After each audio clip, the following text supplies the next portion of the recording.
Croisière sur le Danube, au départ de Vienne.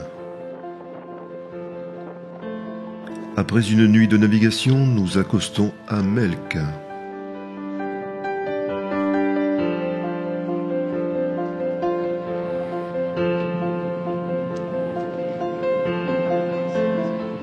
À la descente du bateau, nous découvrons cette immense construction érigée sur la colline surplombant le Danube, l'abbaye bénédictine de Melk.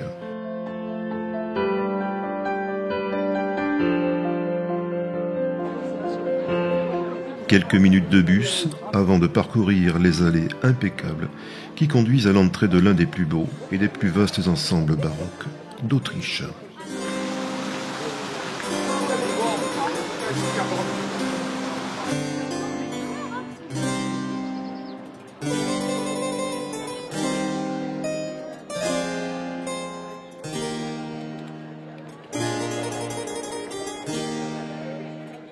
Dans la première cour de l'ouvrage, on aperçoit sur la droite une des deux tours qui rappelle qu'avant le XIe siècle, un château fort abritait en ce lieu une résidence de la famille royale autrichienne.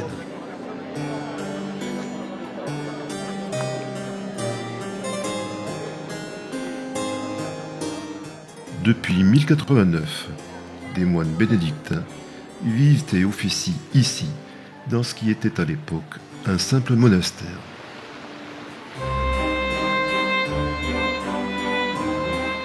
L'abbaye que nous découvrons aujourd'hui a été érigée sous sa forme actuelle au début du XVIIIe siècle et est l'œuvre de l'architecte baroque Jacob Pranzauer.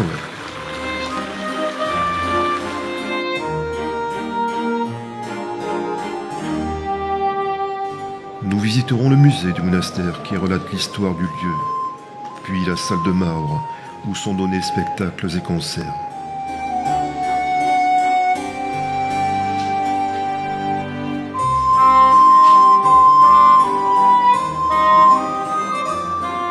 Cette passerelle, de laquelle nous contemplons l'arrière de l'église, nous permet d'accéder à l'énorme bibliothèque qui renferme près de 100 000 ouvrages.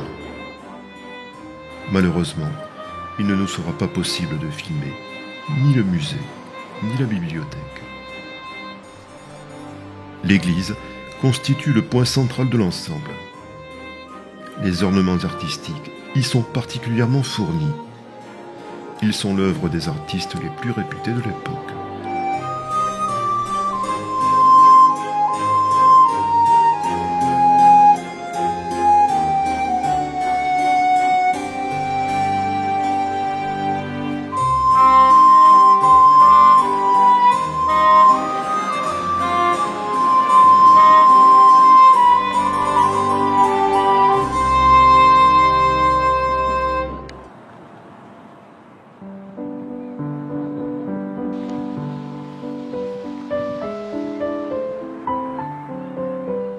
Le parc de l'abbaye surprend par sa composition et la qualité de son entretien.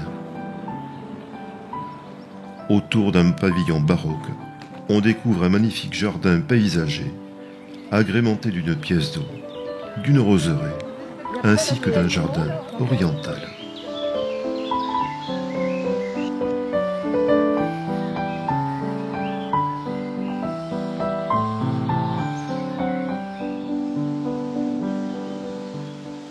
La promenade dans ce parc, agréable et apaisante, finalise la visite de l'abbaye de Melk, monument inscrit au patrimoine mondial de l'UNESCO.